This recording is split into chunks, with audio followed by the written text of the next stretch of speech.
नाज़रीन, आज ज़रा ये सवाल अपने दिल पर हाथ रख कर सोचिएगा कि क्या हमारे मुल्क में तालीम वाकई एक हक़ है या फिर ये सिर्फ उनके लिए है जो फ़ीस दे सकते हैं, फॉर्म भर सकते हैं और सिस्टम की ज़बान समझ सकते हैं।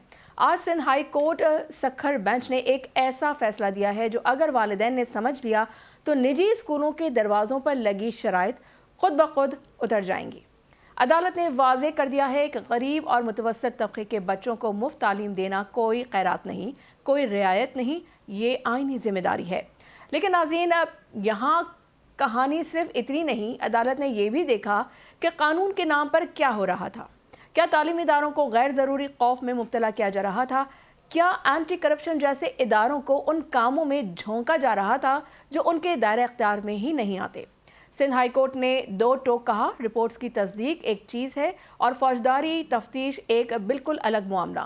कानून की तशरीह के नाम पर कानून को हथियार बनाना ये नाकाबिले कबूल है।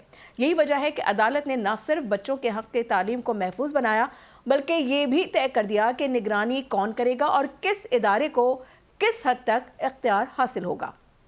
आज का फैसला एक वाज़ेह पैगाम है वालिदैन के लिए कि अपना हक पहचानिए, स्कूलों के लिए कि जिम्मेदारी से पीछे हटने का रास्ता अब बंद है, और रियासत के लिए कि कानून का निफाज ताकत से नहीं तवाज़ुन से होता है। आज के प्रोग्राम में हम इस फैसले के हर पहलू पर बात करेंगे। यह फैसला कागज़ों तक महदूद नहीं रहेगा या ज़मीनी हकीकत बनेगा। वालिदैन क्या करें, निजी स्कूलों की जिम्मेदारी कहाँ से शुरू और कहाँ ख़त्म होती है, और क्या ये फैसला हमारे तालीमी निज़ाम में वो तब्दीली ला सकेगा जिसका ख्वाब बरसों से देखा जा रहा है। नाज़रीन,